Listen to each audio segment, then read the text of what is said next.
All right, we're on our second lesson as we do this three-part series looking at the doctor's opinion. And a simple definition of a prognosis, we looked up two things. We said a doctor's opinion is about how someone will recover from an illness or an injury. Second one, a judgment about what is going to happen in the future. That's the prognosis, and that's what Dr. Silkworth done when he wrote this back in the 30s. And before that, they didn't understand the disease, and they did not understand us, because they put us in mental institutions. You know, they didn't know what to do with addicts. And this doctor's opinion kind of gave the first diagnosis that this was a disease, a twofold disease we found out last week. A physical allergy and a mental obsession. Y'all remember that? Mm-hmm. And we talked about that what separates us from normal drinkers is we drink for the effect, not for the enjoyment. We got a destination in mind and we trying to get there quick, right? And we don't know how to moderate. We are excessive people and we are extremists. So we drink to get drunk, to alter something. You know, one of the worst things for us is to be around social drinkers and they order a margarita and eat the salt from around it and take a couple of sips and get up and walk off. That's the worst waste of $12 in the world. Be like, oh, we're gonna go. Like, no. You need to finish that. I spent $12 on that. No, I'm good. No, you're not good. That threw me off because I never bought a drink and got up and left it. I'm finishing. Then the only time I forgot one is because I was at a party and I forget where I set my beer and I just go get another. That's why the next day if you host a party, you look around and there's a whole bunch of half-drink beers around the room. You know, because we done got drunk and forgot it. But that don't mean we stop. Right. We just go to the cooler and get another one. Because we trying to get somewhere. Right. We went to a party last night, a recovery party, and the first time I started going out, I had an issue with my hands. I didn't know what to do with my hands because I was so used to having something in my hand. I remember the very first one I went to, and every time my family would get a beer, I'd get a soda. I woke up, my back was hurting, I had to use the bathroom all night because I had drank about 12 Cokes. Because I'm going soda for beer with you. Bring me another one. Bring me another one too. Because I just didn't know what to do. I was used to always having something in my hand. Some of y'all can relate to that. Yeah. That was before a bottle of water. Yeah. You know, so maybe if it was in the days where, you know, I could have had a bottle of water in my hand, I could have maintained that or drank 12 waters and it wouldn't have woke up my back hurt. But some of y'all may be able to relate to that. But that's what we're going to look at. Check this out. Romans 7:14 through 20, Paul says, but I need something more.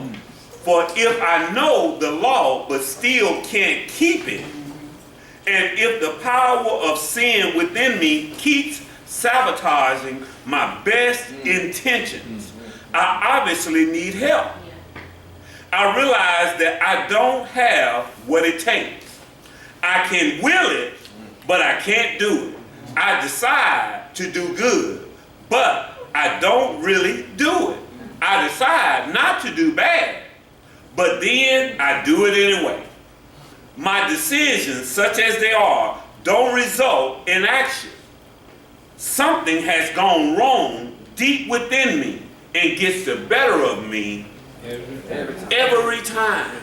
And see, the big book of Alcoholics Anonymous says this right here, that we judge ourselves by our intentions and the world judge us by our actions. See, addicts intend to do right.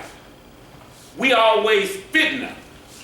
You know, and then I am mad when you judge me by the outcome. What I really want you to do is to judge me by my intentions. And we get mad. No, brother.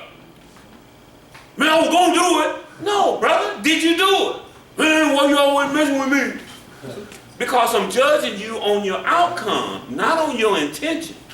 And we need to reorientate ourselves to know that recovery is an outcome-based thing. You know, what that sister say? What have you done for me lately? What have you done for me lately? Why sounded just like Janet Jackson, didn't it? Why I need to stop this and get a singing career? Yeah. Oh, do it. Come on, Tanika, go with me. What have you done for me lately? Boy, that was good. That was good to me. But that's what it is. That's what it is. And so, yes, we intend to stay clean. Yes, we tried to stay clean. All of that. But that's not how we're judged. And it gets even better. He says that is something inside of me that keeps sabotaging me. What we have is this self-fulfilling prophecy that's on the inside of us where we self-destruct. Whether that means there's too much pressure on us, too much expectation on us, all of that. Responsibility makes us fall off. Because we got to learn how to deal with pressure. You know, I was telling the guys this week, I said, you know what if God answered all of your prayers today? Because all of the blessings and the things that we ask God for come with responsibility. Yes. You see what I'm saying? We say, oh, I want my family back. Well, that takes time. Sure do. You know, I want a job, I want a car, all of that stuff. It's not, y'all. I want y'all to get this. You're not in here because you got a drug problem. You're in here because you got a living problem. Yeah. That's what you're in here. The drug portion of it has been solved. Yes. Or the room would be empty. Because you've been on when it got hot. But now that the obsession and the compulsion have subsided, now you got to deal with the living portion of this thing. Yes. Dealing with life on life terms. That's the issue. So that's the part that we don't know how to handle. That's why this is a 6-month program and not a 2 weeks program. Because we deal with the living portion of this thing. You know, the brother said they was tired because they had to get up and exercise. They got up and then they all got mad at me because I'd done a time chart and showed them what it takes to be a man. Like, no. People go for 16, 17 hours every day. So don't nobody feel sorry for you because you got up at 5. We get up at 5 every day. What day? Every day. Yeah. Yeah. That's what people do. But that's what throws us off because we're not used to it. Make sense? Yes. And we self-sabotage ourselves. Because the book says we're always trying to find an easier and a softer way. And there is not one. Look at your paper. It said men and women drink because they like the effects produced by alcohol. The sensation is so elusive that while they admit that it is injurious, they can't after time, somebody pronounce that word. There you go. The truth from the false. To them, their alcoholic life seems the only normal one. We drink for the effects, and we're going to get into that, what effect we're looking for. It's not that we're just trying to take 1 step forward and 2 steps back, although we like that. You know, that's when I knew I was right where I needed to be. When I got up and done this, oh yeah, I'm there now. That's what my code. If I take 1 forward and 2 back, I'm at the destination. That's when I'm feeling good. Isn't that crazy? Yeah. I'm right where I want to be when I can't walk straight. That's insanity within itself. Yes. And then you ask me, you gonna drive? You know what I said? I drive better. Ain't that crazy? Yeah. Every task that I done, I thought I done it better when my mind was altered. That's called, y'all, insanity. Cause I don't drive better drunk. You know? And neither do you. Neither do you. Why addicts use, check this out. The reasons why addicts use to enhance how they feel. That's the first one. To enhance how we feel. Enhance means make better, right? Make bigger, right? Because I don't like me and I don't like my normal state. So I'm trying to enhance how I feel.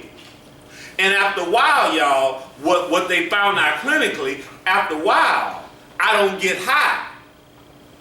I just get back to normal. They do this chart on the board where it's like this right here. And at first, I'm reaching high. I'm going to say something that y'all can all relate to. After a while, you need a starter. I need something to get my day going. Because now I don't feel normal unless I'm high.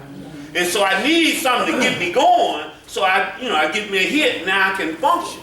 I can't function without it.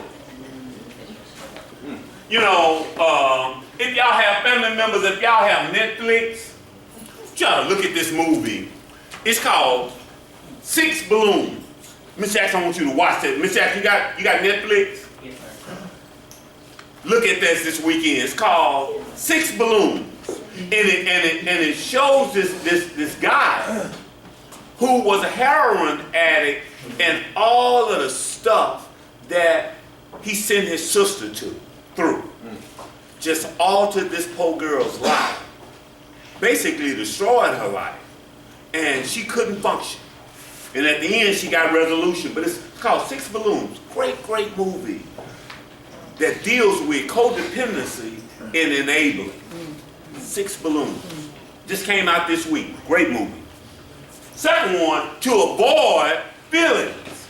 They say that addiction is a feeling disease, right? Yes.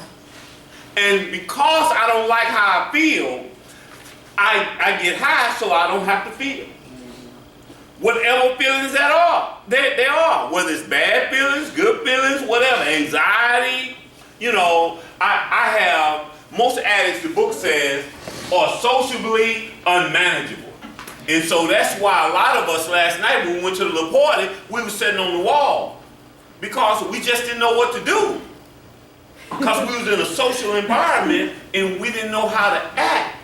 And so when it was so amazing to me when I was drinking, I used to be the life of the party. But when I first got clean, I would be sitting on the corner, scared of the girl. I don't know how to dance, and I don't know how to do any of that stuff because it was the social aspect of it. I didn't know how to do it. Boy, but you get some of that firewater in me, I could get it. And talk that talk and all that stuff. Oh man, it was on. But without it, I didn't know how to do it. I didn't know how to deal with feelings. And so that's why they say we have to feel what we feel because what we feel is real. We don't know how to feel. And you got to learn how to feel. And you have to have language for your feelings. And that's one of the things I struggle with the brothers because we like cavemen around here. We just do a bunch of grunt. How you feel? And we language our way into healing. Y'all hear me? You gotta put some language to it. You gotta be able to articulate and tell somebody and struggle through it. Obi, why you didn't go? Didn't want to. No, why you really? I have to keep digging till I get to the real answer of why I don't do whatever it is that I do. And it ain't just because I don't want to. A lot of times, it's because I'm scared or whatever the case may be. It's some feelings up under there. And we have to learn how to say whatever those feelings are, whether it's pain, whether it's joy, or whatever the case may be. You know, we're either mad or it's all right. Now I can tell you when I'm pissed off. I can express that. Right. But I don't know how to articulate what made me that way. But other than that, you know, it's all right. I have to learn that with my wife there. She'll be saying, oh, how was dinner? It's all right. That woman be looking for more than it was all right, you know? Yes. Then her whole face crushed, and I have to say, whoa, let me catch myself. You know, I ain't talking to Amber. I'm talking to my wife. Baby, that was good. And the taste, you know, she's looking for me to put some language to it, not just, like. Then I come back a couple days later and say, you cook? And she said, no. I be trying to figure out, oh, that's why I ain't got nothing else, because all I had was, it was all right. Maybe if I said, baby, that was really, really good, that would motivate her. Yes. Yeah. Yes. That's why we used to only have men. See, the women's like, yeah, that's why you ain't getting nothing cooked, partner. Yeah. Because you're going to have to learn how to say more than, it was all right. So, how many all right brothers we got in here? That's all you got. It's all right. So I ain't the only brother. Did you raise your hand too? You one of them too? That's why, but that brother brought flowers. We don't like brothers like that. I got a couple of partners. They open the door and stuff.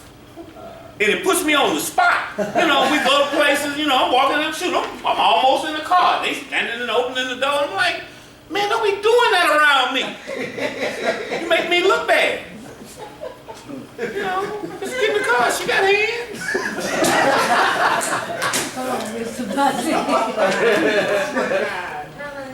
Right. That's not right. You've never seen somebody do some nice things around you and that's not your normal way that you do it, and it put a spotlight on you?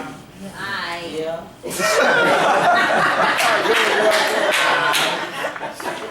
Thank you. Go get some flowers. My wife out of town, when she come back, I'm gonna have some flowers. That brother taught me. That's right. They got him some sugar. Attraction rather than promotion. The reason why addicts use to cope with life situations, to cope. And we don't have the natural coping skills to deal with life on life terms. That's what we teach around here. How do you cope? That's why y'all, it's not that we're so hard or we're such a trip. We have to create situations for you to see how you are going to cope with them. Are you going to get mad? Are you going to leave? Are you going to throw a temper tantrum? How do you cope with pressure? See, some of y'all got family members sitting beside you. If we never put you in a pressure situation, we never give you responsibility, then you will go out there and they be mad at me. Because they're expecting me to equip y'all to deal with life. So we got to give y'all 9 things to do when you only have time to do 3. And see how you're going to respond. See where you think. See where you try to figure it out. See where you come back and say, hey man, I can get these 3 done in this time. Can we discuss? Maybe I can do the others later. Or whatever the case may be. Those are called coping skills. But what we done, we just used to cope. You see what I'm saying? That let me deal with life, whatever it was.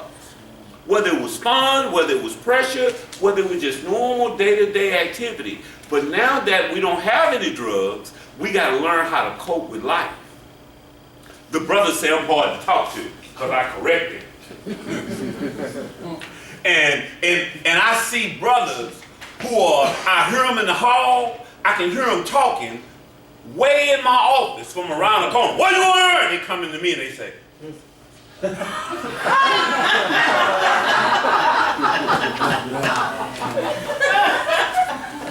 what?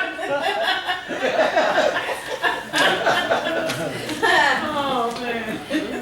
It's funny. Then I mess with them. I say, you coming on to me? They throw them off. They don't know how to take it. Because if a big old burly man is whispering to you, what do you think? They kind of think that maybe they're trying to talk sexy or something.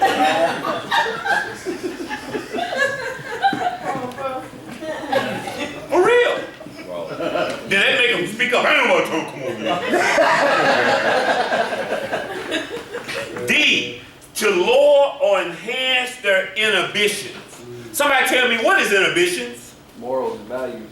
Okay. Goals. Goals. Standards. Standards. So guess what? When I lower my inhibitions, there are normal things that I wouldn't do. But if I get some drugs, alcohol in me, it frees me up to do it. Right. You see what I'm saying? And so it makes me more daring, makes me more amorous. Y'all know what that word means, right? It frees me. Look up amorous when you. Spell it. Spell it. Huh? Spell it. It makes you, guess what? Y'all are a little more free sexually when you get a little look in you. Right? It arouses you, it frees you. Yeah. Yeah. And so guess what, y'all? This is a big one. If you got somebody in here that you dating, tell them to close their ears. Close your ears. Got it, they close their ears. So guess what, y'all? We experience a whole bunch of crazy stuff out there. And then when we come back and get into a normal relationship, we find ourselves unsatisfied because we don't feel free. Mm-hmm. And those people at home want to experience that too. You just don't know how to get it to them.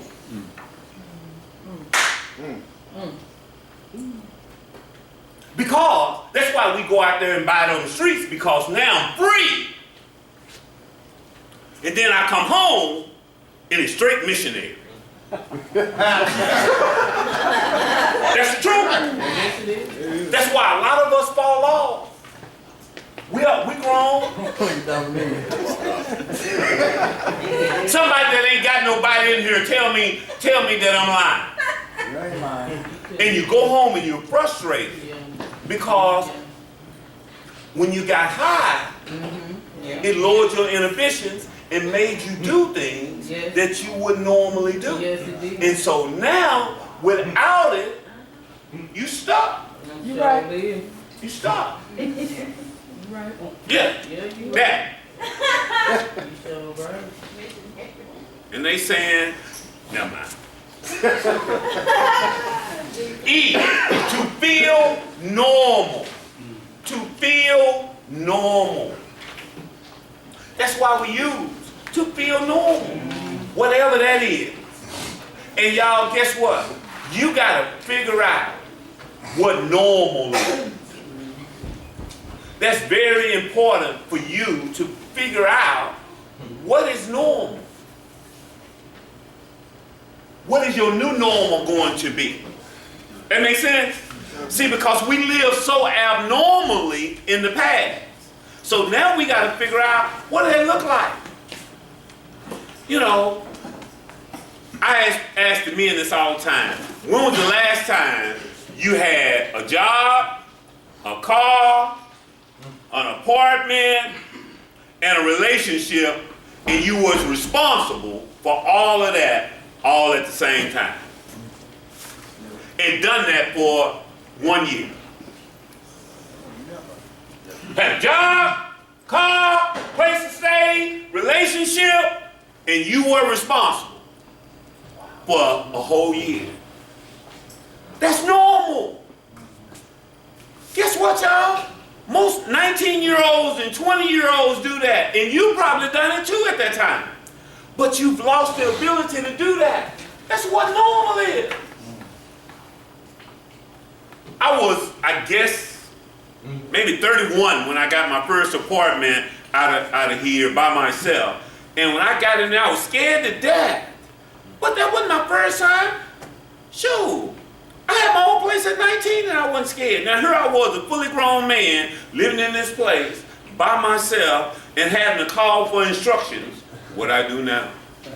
Sit down somewhere. Oh. You know, I had lost the ability to function normally, whatever that is. And I'm not talking about normal like we call the non-addicts earth people and we something else. I'm just talking about having a normal life, whatever that is. But you got to figure out what is normal going to look like. I can tell you what it's not. Going to jail, falling off, coming back to treatment, getting so high you don't remember the party. You know, we went out last night and danced, and guess what? For the most part, we remember what happened. Ain't nobody have to inform us. You know. So I used to go out, and the next day people be saying, man, Obi, what, man? Oh, what? Oh, really? What? Man, what? Man, you know what you done. No, I really don't know. And then they go to telling me, I'm like, no, man, not me. I wouldn't remember. But it sure is a wonderful thing today to be able to go and do some things and remember. You know, that's wonderful. And I'm old, so we went to a party, and it was so funny. We were there for an hour and a half. All of these party animals, about an hour and a half into the party, they all standing outside saying, I'm ready to go. It's 7:30. Archie said it's over at 9. They went to custody. They can't party till 9 o'clock. Now that ain't normal. Y'all didn't even go out. You wouldn't even be done took your shower at 9. Right? Yeah. We don't get there at 12. Well, I done missed New Year's 2 or 3 times in a year. If I don't go to church, come to church on New Year, I miss it. I fell asleep. You know, we have our little stuff. We're gonna count down. I wake up. It's 8 o'clock the next morning. Right. That's old. When you can't even stay up till 12. So check this out. It gets even better. It says they are restless, irritable, and discontent unless they can again experience the sense of ease and comfort which comes at once by taking a few drinks. Drinks which they see others take with impunity. I'm going to back into this. What that's talking about taking without impunity, we see other people drinking and it don't cause no problems. That's what that word means. Without impunity. And we don't like that. Because we remember long time ago when we could drink and nothing happened. But let me tell you, the whole prognosis of this, those days are over. Yeah. Once an addict, always an addict. But let me tell you what that means. All that means, y'all, is that you can't use successfully. That's the only I can't in being an addict. So you don't have to be afraid of it. You don't have to be mad or all that about the label. It just means that I can do everything else. I can travel. I can have a relationship. I can be a father. I can go to work. I just can't drink successfully. Because when I take in some mood-altering chemical, I can't predict the outcome. Because guess what, y'all? All of us, we don't know when the explosion is going to happen. And we get fooled sometimes. Because I done fooled myself. I go out, I have a couple of beers, I come home, and I sit, and I say, nothing happened. I got this thing beat. And I go and do it again, and nothing happened. Right. Like, wow. Then I go again, and I disappear and steal everything. That's the way it goes. And so I can't predict it, so that's the impunity. And so now that restless and irritable and discontent part, I'm 3 weeks in from not smoking cigarettes. Y'all give me a hand. I'm doing so good. Yeah. Now fall off next week, delete that off the tape. But guess what? Anytime you do anything, it causes a little irritability. I find myself a little discontent. You know, shoot, what? I would be in a restaurant with my wife, you know, we get through eating, I put the money on the